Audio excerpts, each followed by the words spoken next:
para todos después de unas vacaciones de pues mes y medio prácticamente. Y el día de hoy vamos a ver el tema número 16. Este tema número 16 que se llama Algo mejor por vivir, ¿verdad? Vamos a estar viendo Lucas capítulo 5 del versículo del 33 al 39.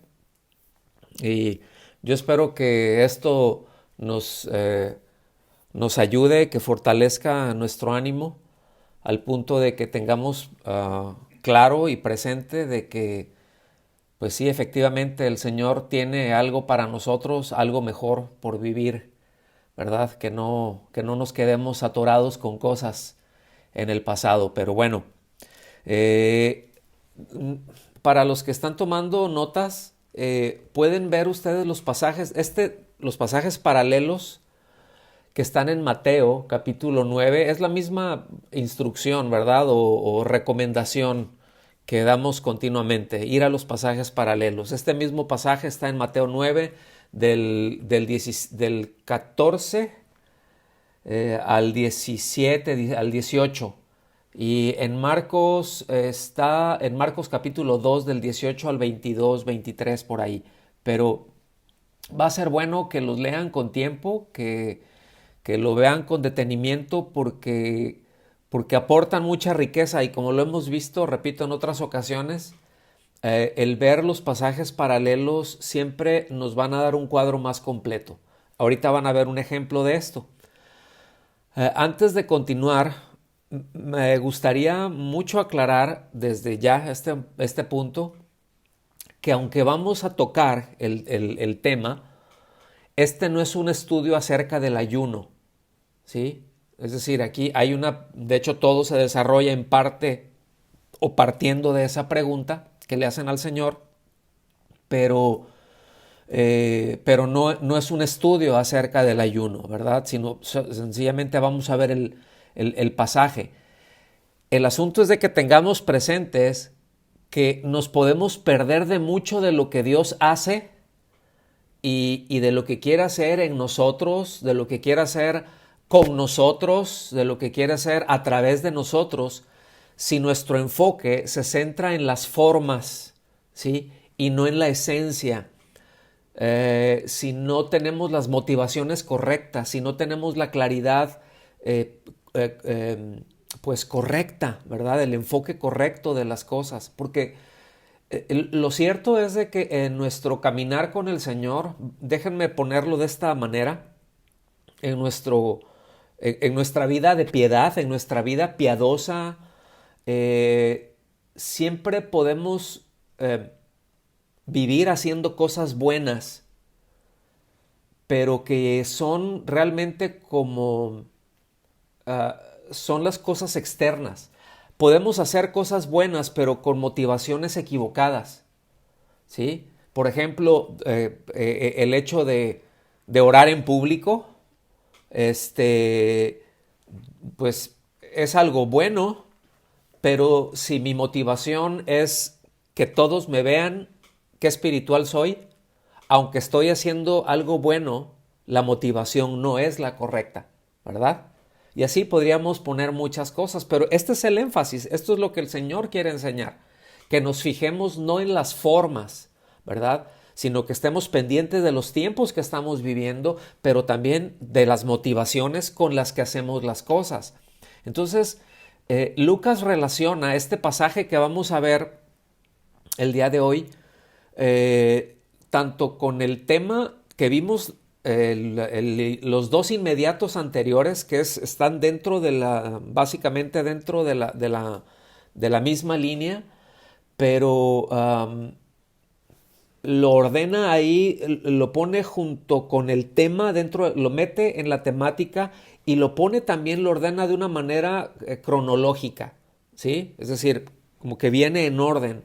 Aunque hay quienes afirman que esto no fue parte del pasaje que vimos, o sea, que no es parte de lo que está anteriormente, aunque los otros evangelios, pues así está ordenado, pero otra vez, ¿no? Esas son cosas que no tienen la menor importancia. Entonces, Cuando nosotros leemos las dos historias juntas, lo que vamos a ver hoy y la que vimos la clase anterior, nos podemos quedar con la impresión de que los fariseos están criticando a Jesús y a sus discípulos, pues por un lado por comer con personas que son indignas, ¿verdad? Acuérdense, gentiles, híjole, con los publicanos, con publicanos y pecadores, ¿verdad? Podrían darnos la impresión de que le están criticando porque pues eran demasiados alegres, que se salían de las costumbres más estrictas que tenían que ver en cuanto a la oración, en cuanto al ayuno, en cuanto a la comunión, ¿verdad? Los unos con los otros.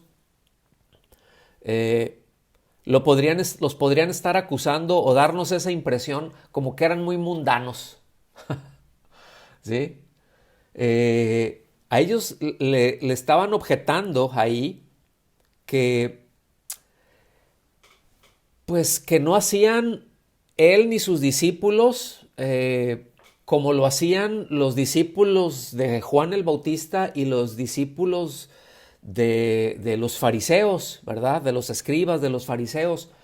Pero él insiste, ahorita lo vamos a ver esto en el versículo 33, pero él insiste en que lo que es la esencia del ayuno tiene que ver con una vida de devoción, de abnegación, una vida ciertamente de piedad, de práctica de la piedad, más que de abstenerse en sí mismo y de afligirse, de abstenerse de alimentos, ¿verdad? Lo cual no está mal, ahorita lo vamos a ver, pero que era mejor esa vida de abnegación, una vida de obediencia a Dios, que el abstenerse corporalmente, ¿verdad?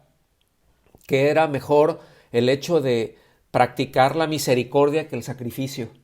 Entonces, vamos a entrar de lleno ahí a Lucas capítulo 5, versículo 33. Todo el pasaje lo voy a estar leyendo o lo vamos a estar viendo desde la versión Reina Valera, revisada 77, y se lee así. Ellos le dijeron, primera parada, aquí nos dice, los discípulos de Juan ayunan con frecuencia y hacen oración. También los de los fariseos hacen lo mismo, o sea, ayunan y oran. Pero los tuyos están continuamente comiendo y bebiendo, o sea, ni ayunan ni oran. ¿Sí?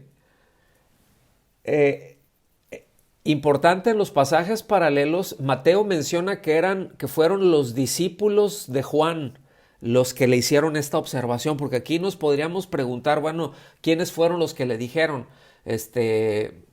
No eran los fariseos los que estaban hablando, entonces habrían sido los escribas, pero por eso es importante, ¿verdad?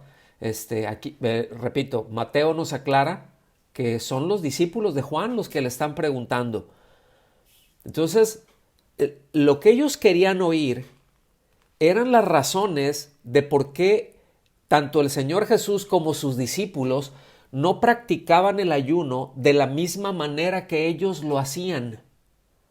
Eso es lo que están preguntando, o sea, en esencia, y es importante notar que no es una acusación si estaban quebrantando alguna ley, sino el hecho de que ellos no estaban cumpliendo con costumbres que ellos consideraban como algo ejemplar. Es decir, los conceptos que ellos tenían de esto es una vida piadosa, así se debe de ayunar, así se debe de orar, etcétera, etcétera, etcétera. Y ellos le están diciendo, ustedes no lo están haciendo de esta forma, ¿eh?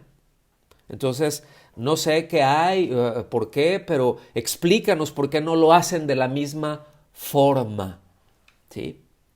Entonces, aquí, por un lado, debemos, mis amados, de tener mucho cuidado en la práctica de ciertas disciplinas piadosas, ¿verdad? Como lo es la oración, el ayuno. Repito, más adelantito vamos a tocar algunos aspectos. Otra vez, no es un estudio acerca del ayuno, pero es parte de una disciplina espiritual, ¿verdad?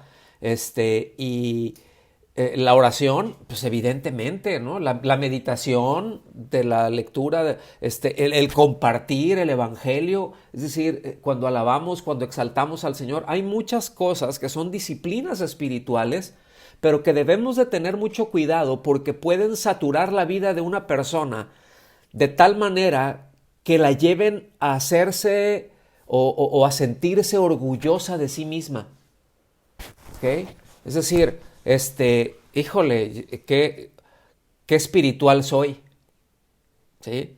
Yo sí, ¿se acuerdan allá en Lucas 8 que hay Lucas 18, perdón, que hay un episodio donde menciona precisamente a un fariseo y a un publicano, en donde dice que el fariseo dice que oraba para sí mismo, y que decía, oh Dios, yo te doy las gracias porque yo no soy como este publicano, yo sí oro, y yo sí ayuno, y yo sí diezmo, y yo sí a esto, o sea, yo me siento tan orgulloso de mi vida espiritual, tengo tantos logros, he alcanzado tantos méritos, casi casi tú estás en deuda conmigo, Dios.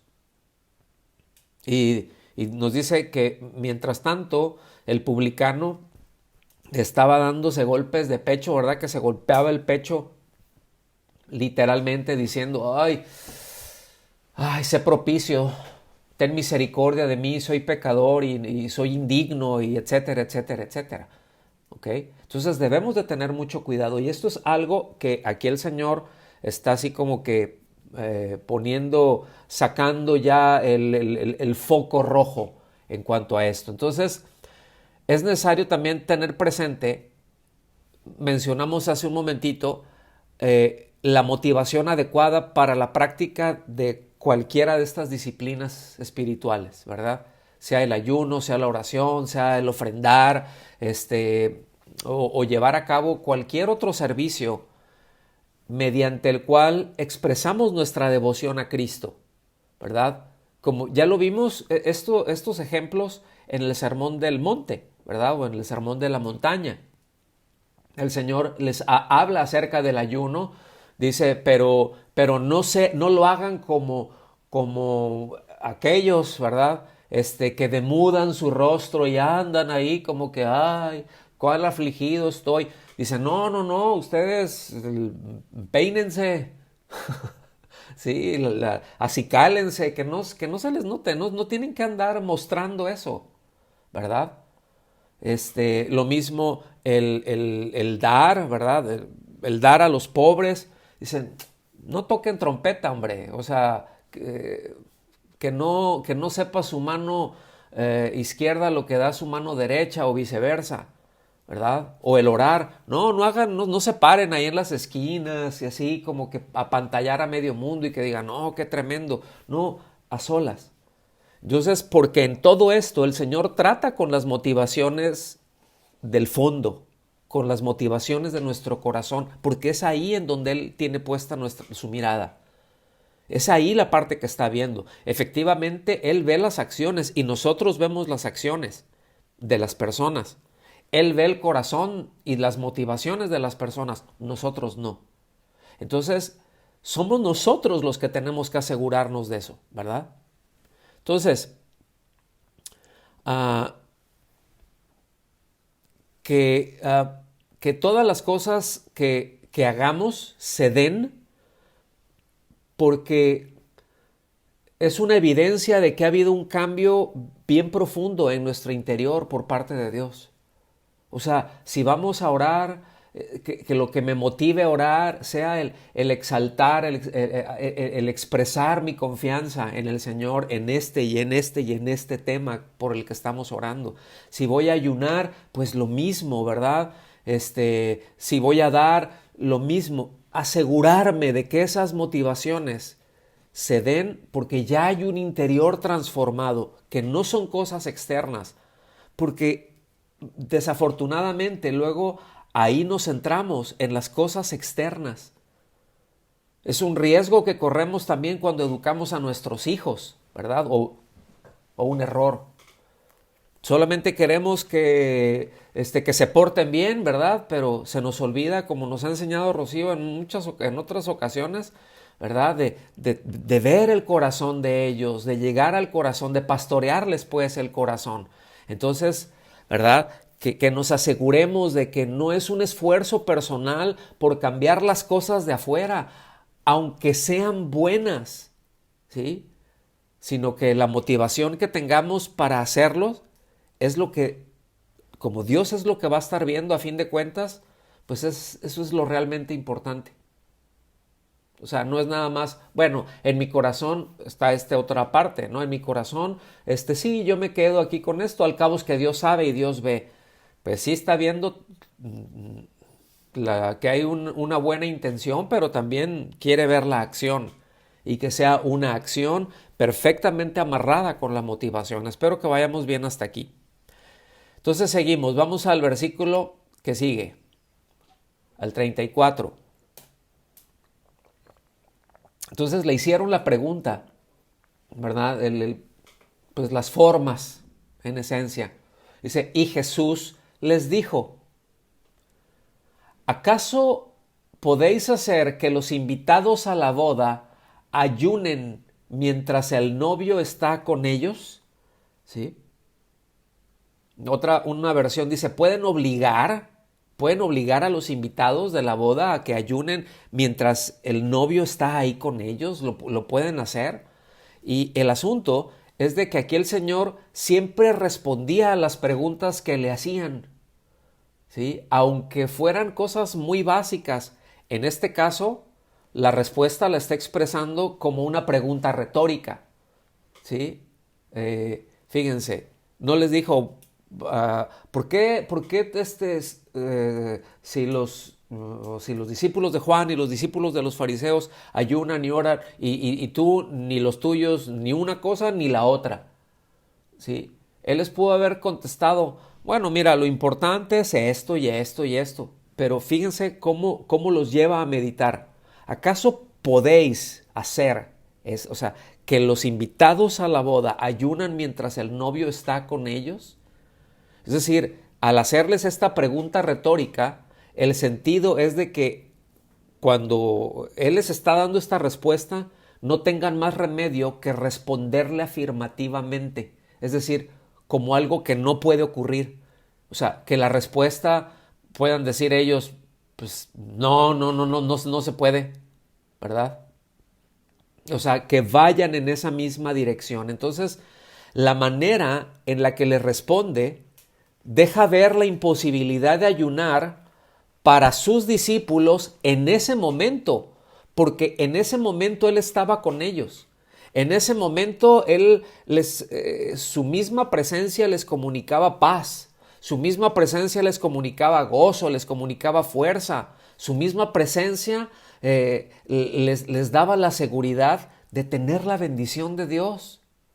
Por eso lo compara con una fiesta de bodas y no con un sepelio. Por eso utiliza esa figura. Porque dice, pues es algarabía, porque yo ahorita estoy con ellos. ¿Sí? Entonces los está llevando a reflexionar en esto. Y sigue, ¿verdad? Seguimos viendo. Bíblicamente, fíjense, el ayuno siempre está ligado al dolor por el pecado, tanto personal como por el pecado del pueblo.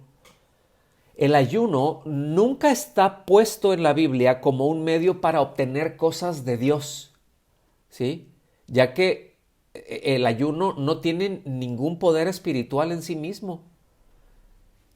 Y el ayuno, pues, no puede hacer cambiar las decisiones de Dios. Sin embargo, el arrepentimiento, el volvernos de nuestro pecado contra Dios hacia Él, eso es lo que mueve su corazón. ¿Sí? Pero otra vez, el ayuno siempre está ligado a esto, ¿verdad? Siempre está ligado hay un tiempo mal. O sea, es como, no es el tiempo de comer ahorita, no es el tiempo de darle a mi cuerpo, pues ahora sí que ninguna satisfacción, no es el momento de hacerlo, es el momento de que todo nuestro ser se tiene que afligir porque hay esta situación, porque esta situación está bien compleja, ¿sí? Porque esta situación es muy triste.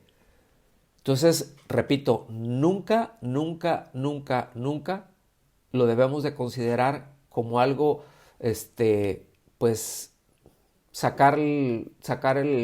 dicen, vamos a sacar el cañón, ¿verdad? Si el Señor no está respondiendo a la oración, pues métele el ayuno y con eso el Señor va a responder. Y si vamos a armar unos ayunos para que el Señor nos responda. Ay, debemos de tener mucho cuidado con esto. ¿Sí? Debemos de tener siempre, de considerar el ayuno y la oración como disciplinas para pasar tiempo con Dios, aún para quebrantarnos, ¿sí? Delante de Dios.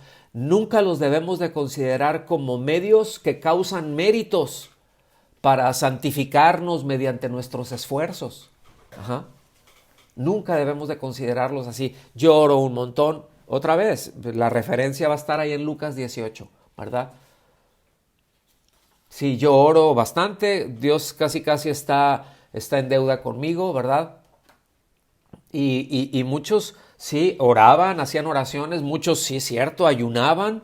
Pero al mismo tiempo tenemos el registro bíblico que se rebelaban contra Dios. Y esa actitud fue muy criticada por los profetas.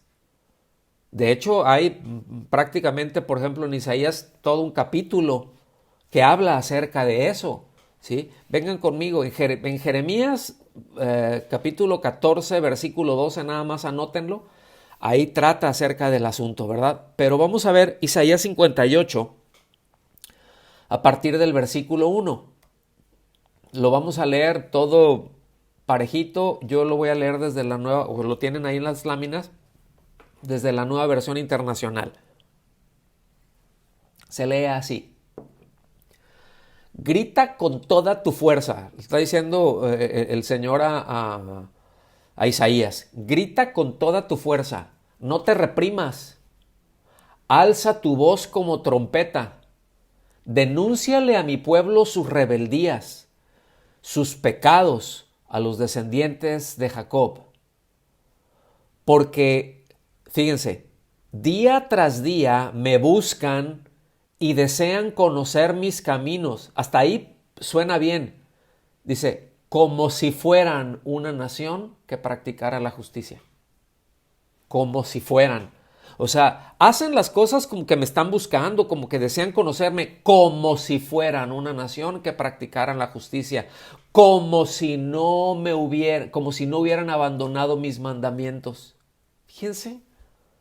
Entonces podemos estar haciendo cosas entre comillas buenas, ¿verdad?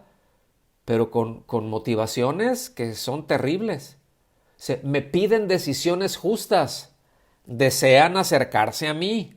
Versículo 3. Y hasta me reclaman, fíjense, ¿para qué ayunamos si no lo tomas en cuenta? ¿Para qué nos afligimos si tú no lo notas? Pero el día en que ustedes ayunan, hacen lo que desean y explotan a sus obreros. Vamos a detenernos aquí un momentito. ¿Ven cuál es la trayectoria que viene?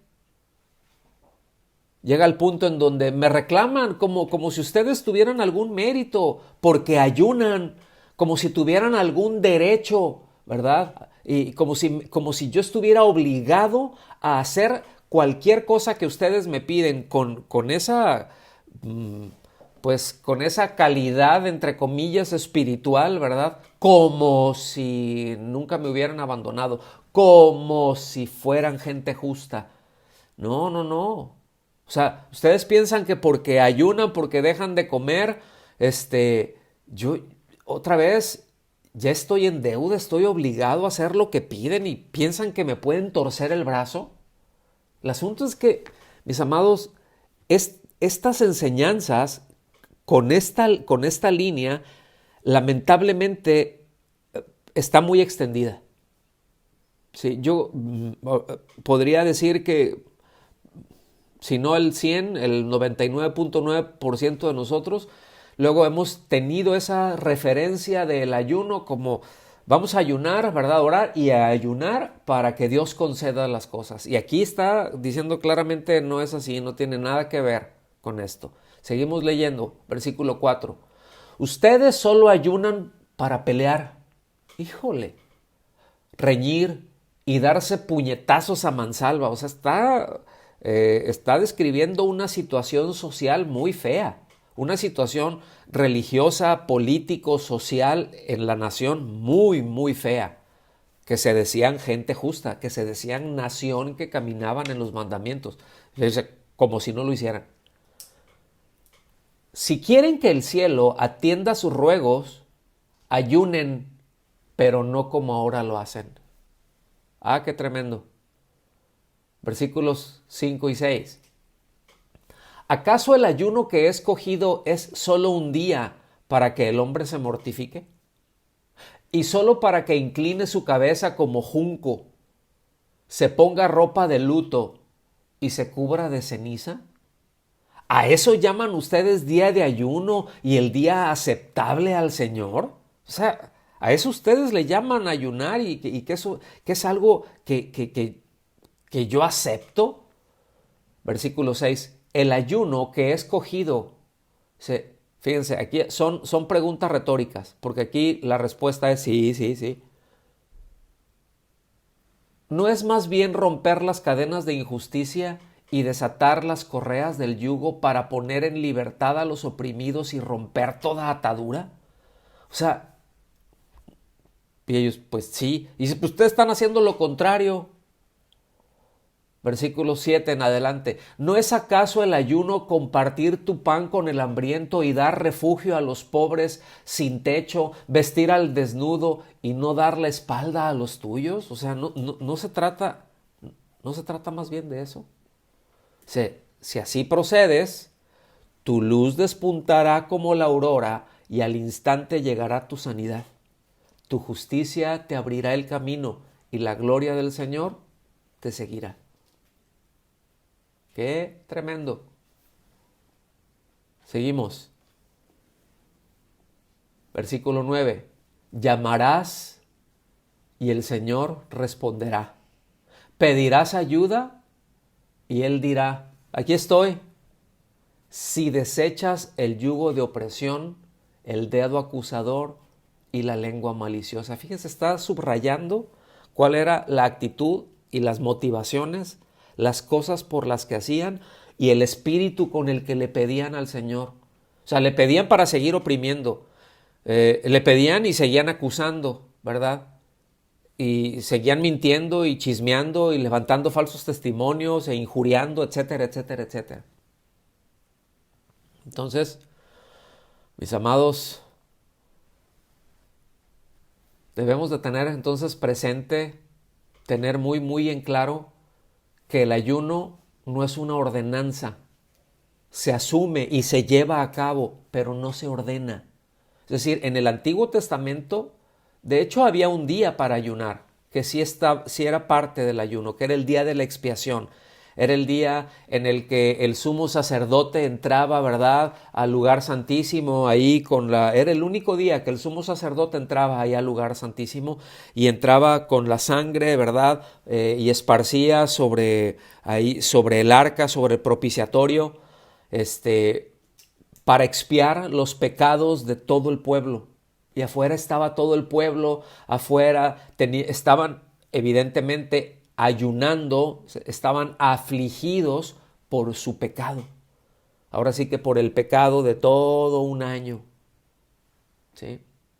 Pesan mucho, ¿no? Entonces, en el Antiguo Testamento, bueno, esa era la práctica que se tenía dentro del pueblo de Dios, dentro de las raíces, vamos a llamarlo así, los hebreos. Y ya dentro de la iglesia, pues también se llevaban a cabo los ayunos. Ahorita vamos a ver algo de esto. Ahora, es evidente que quienes le hacen la pregunta al Señor estaban a favor de un sistema rígido en este sentido, ¿verdad? Incluso hasta algo ascético, ¿verdad? O sea, hay que sufrir para merecer, ¿no? Por eso yo personalmente, me queda muy claro, además de que está en Mateo, que son los discípulos de Juan quienes le hicieron la pregunta.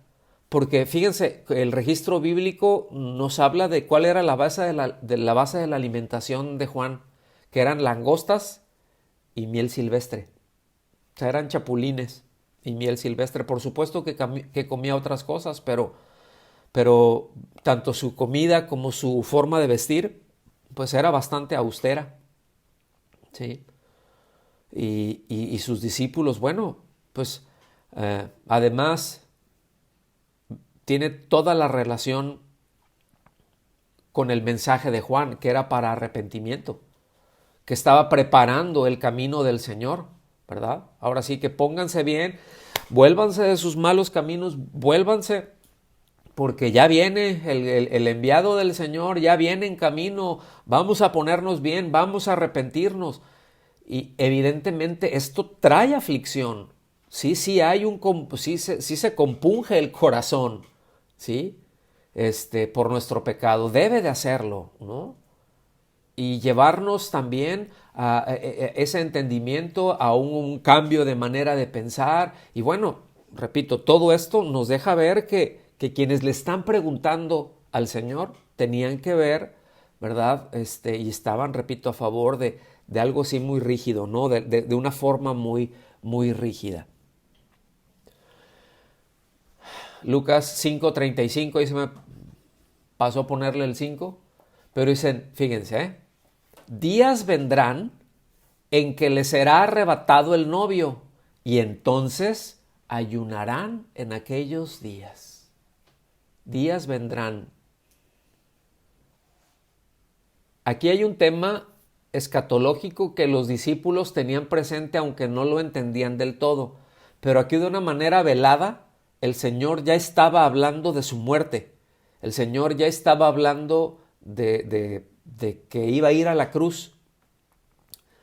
El novio sería quitado ahí en la crucifixión y evidentemente habría dolor, aunque iba a haber mucho gozo también en la resurrección, pero iban a ser días de dolor, ¿sí? Esto fue algo que iba a pasar más o menos unos 2 años después de que está diciendo esto el Señor, ¿verdad? Que se iba a iniciar ese tiempo de aflicción. Sin embargo, con todo eso, el gozo nunca se iba a apartar del creyente, porque el gozo es la obra y es el fruto del Espíritu Santo, aún en medio de las aflicciones. Y es importante entender esto, que las pruebas están afuera, pero el gozo está adentro. Las pruebas hacia el creyente son cosas externas, son circunstancias, pero el gozo está adentro. El fruto del Espíritu está adentro y va de adentro para afuera. La obra del Espíritu va de adentro para afuera, no al revés. Entonces, pues, en medio del conflicto, ¿verdad? Aún en medio de las lágrimas, pues es el mismo Espíritu de Dios el que nos comunica el gozo del Señor a cada uno de los suyos, ¿sí? Porque fíjense, el esposo no está perdido, solamente se ausentó por un tiempo, pero va a regresar para buscar a la novia y nos vamos a encontrar con él, ¿sí? Nos vamos a encontrar con él y vamos a tener una fiesta tremenda, ¿verdad? Entonces, fíjense qué importante esta parte. Seguimos.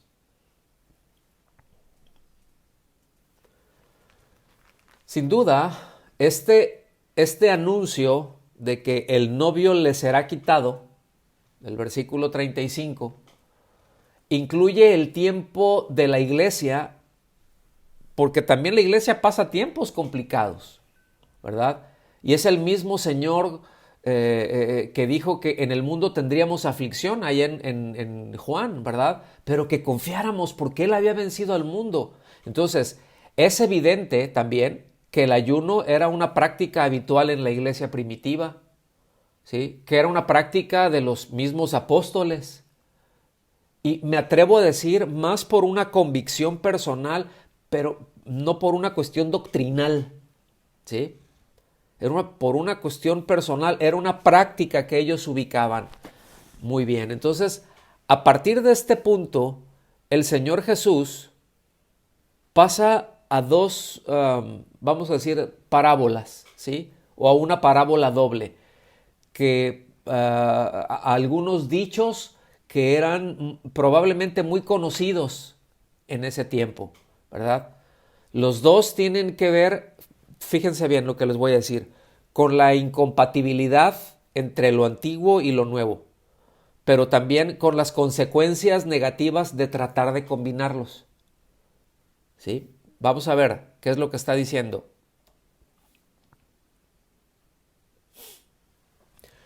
En los ejemplos que vamos a ver ahorita, ya de los versículos del 36 al 39, menciona que se manifiesta el poder de lo nuevo para destruir lo antiguo. Sin decirlo en tantas palabras, el Señor Jesús implica que quienes preguntan, o sea, aquellos que le están hablando y le están preguntando acerca del ayuno, ¿por qué ustedes no ayunan? ¿Por qué ustedes no oran de la forma, verdad? Que no se han dado cuenta de la novedad radical de lo que está ocurriendo delante de sus propios ojos. De que venía y de que había algo mejor por vivir. Que no se trataba de formas añejas, ¿sí? Y esto, cuando hablo de formas añejas, no estamos hablando de la palabra, ¿eh? No estamos hablando de los mandamientos, no estamos hablando del Antiguo Testamento, porque eso por naturaleza es eterno, ¿sí? Porque es palabra de Dios. Entonces, vamos a los versículos 36 en adelante. Y también les exponía una parábola. Nadie arranca un retazo de un vestido nuevo para remendar un vestido viejo. Ese era un dicho que probablemente era conocido. De lo contrario, no solo desgarra el nuevo, sino que el retazo procedente del nuevo no armonizará con el viejo. O sea, va a terminar rompiéndolo. Versículo 37. Y nadie echa vino nuevo en odres viejos. De lo contrario, el vino nuevo reventará los odres o los cueros, ¿verdad? Unas bolsas de cuero. Y no solo se derramará el vino, sino que los odres se echarán a perder también.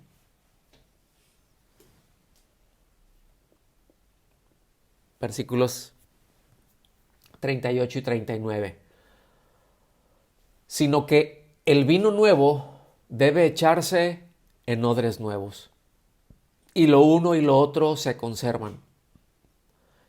Y nadie que haya bebido del añejo desea luego del nuevo, porque dice, el añejo es mejor. Ahí puse una nota, la notarán lo que está ahí entre los corchetes, parte de los versículos 38 y 39, indican que esto está omitido en algunos manuscritos principales, pero no tienen ninguna relevancia. Solamente hago esa anotación ahí. Pero entonces, mis amados, quieren hacer, por un lado, que Jesús, ¿verdad? Uno más de entre los muchos buenos maestros que ya habían tenido en Israel. A él lo consideraban, le hablaban y le decían rabino, ¿verdad? O rabí. ¿Esto qué quiere decir? Coserlo como un remiendo nuevo en una tela vieja.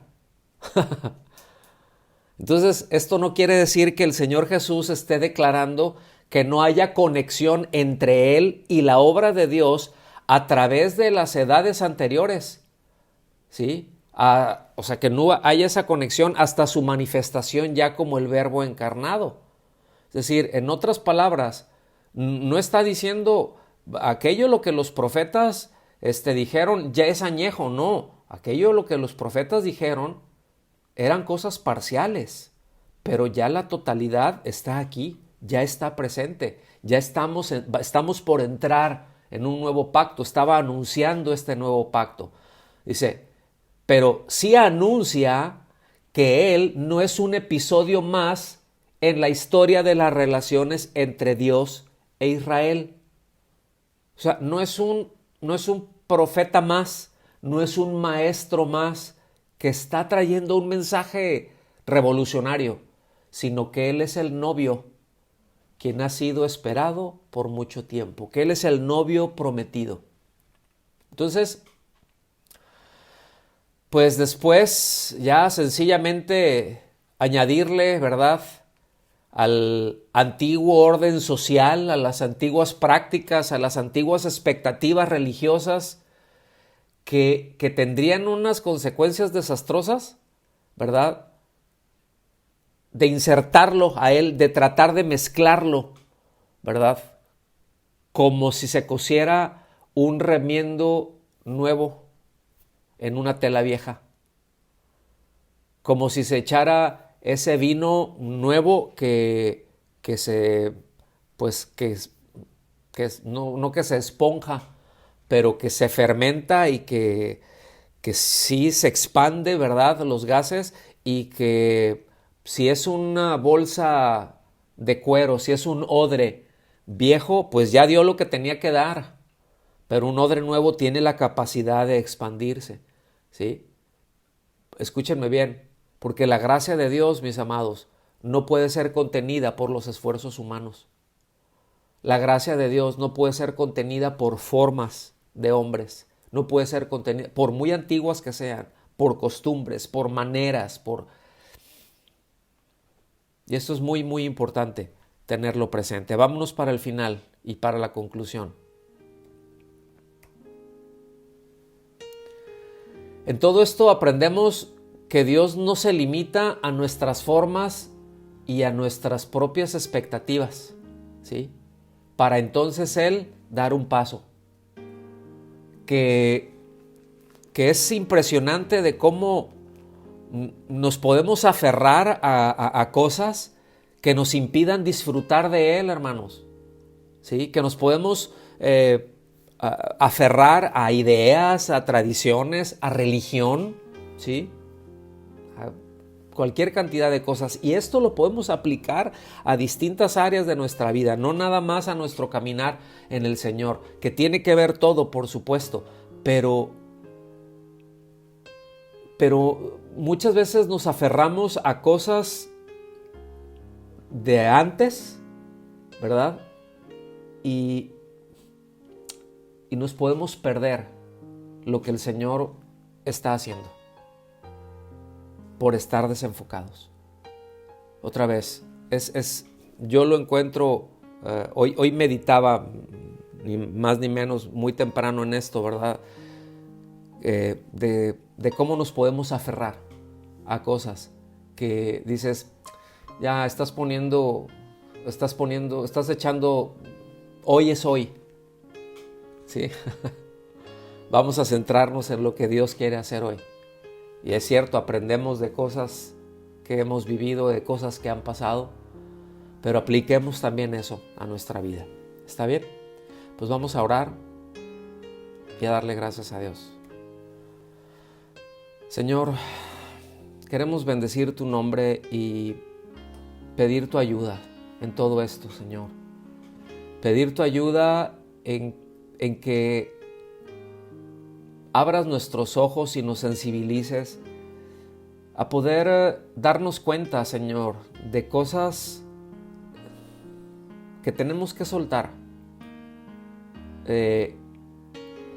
Sean motivaciones o sean las mismas prácticas, que sean ideas, que sean formas que no te honran, Señor, y que nos impiden conectarnos, que nos impiden disfrutar de lo que tú estás haciendo, que nos impiden disfrutar de aquello que tú quieres darnos incluso, Señor, de aquello que tú quieres mostrarnos, y que tú nos prendes la luz y nosotros estamos a veces aferrados a cosas que solamente nos ciegan, nos nublan la visión. Señor, te damos las gracias por tu bondad, por tu misericordia y por traer tu palabra a nosotros.